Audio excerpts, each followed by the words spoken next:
When you look at the US market versus Europe, is financial planning more mature in the US, and why is that?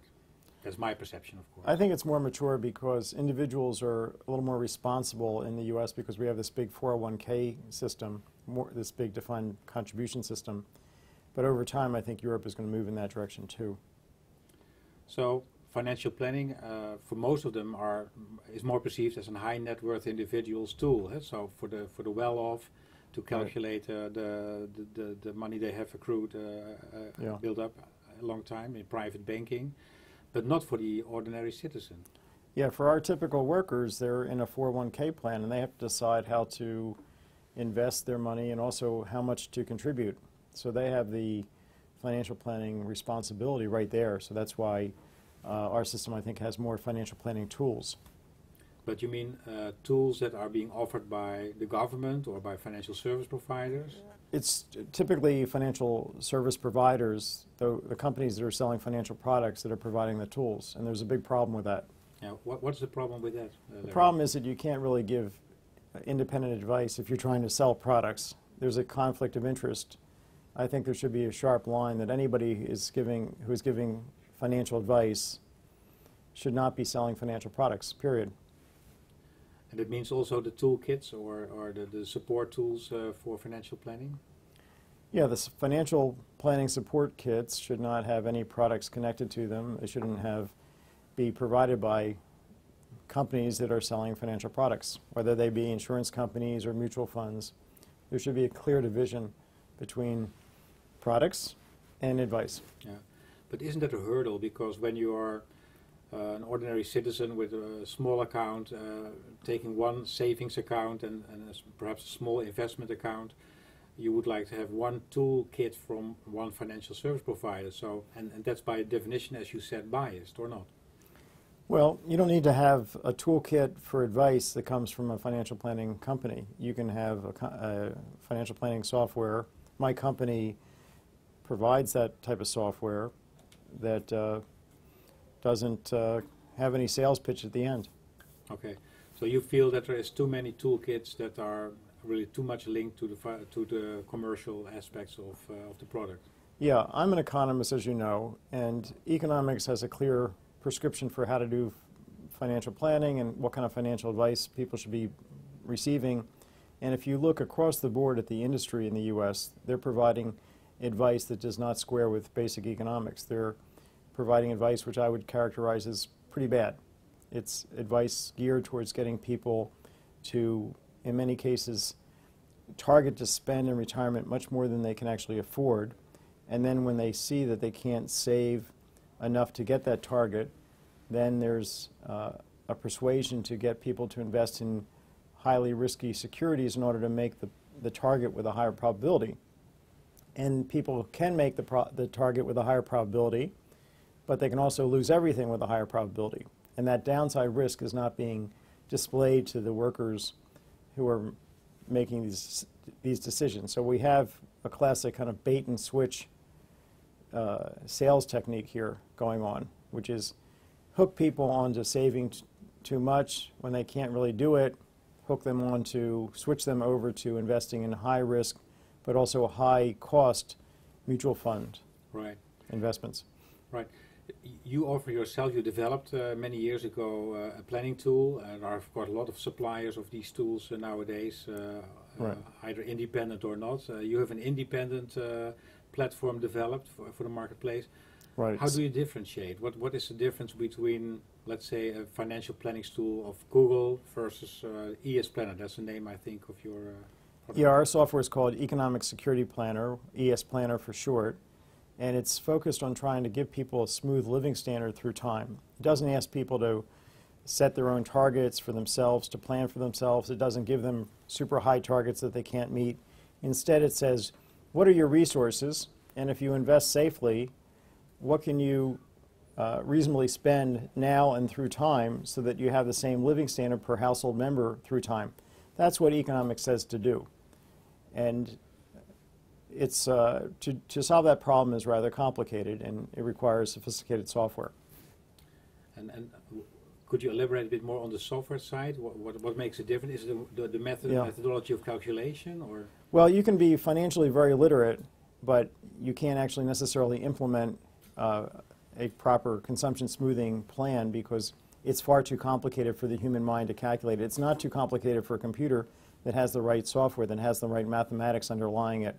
And we have to do something called dynamic programming, which is a special technique, math technique, to figure out how to deal with somebody's problem. It's a very complicated problem. If you're a 40-year-old couple, for example, you need to think not just about what you're going to earn every year and your 401k plan, your pension plan, and the Social Security system, but you also have to figure out your taxes every year for maybe the next 60 years. And also what happens if you die in 5 years and your spouse is alive 20 years from now? What taxes will she be paying? Because you have to figure out how much life insurance you need to have for her if you die in 5 years to cover her taxes that far in the future. So you have to do very careful and detailed multiple tax calculations, and you have to do them very fast in real time. And nobody can do this in their brain. So you can be as financially literate as you want to be, and you'll get it wrong. Let me give you an example. I took 15 of the top researchers in retirement planning and economics, and I asked them to write down on a piece of paper in one number how much a couple with 2 kids who is age 40 should spend if there was no uncertainty and they had a very simple problem in front of them. The simplest possible problem, no taxes, no Social Security system, nothing, just earnings and no inflation, just a rate of return. The right number was $75,000. 15 of the top economists in the world studying this issue, completely financially literate, as financially literate as you could get, they got it wrong. The closest answer was $15,000 off. Somebody came in at $135,000. Again, the right number was $75,000. Somebody else came in around $35,000. They had no idea. People cannot do these problems in their heads. One other big problem we foresee with financial planning tools is the aggregation of information.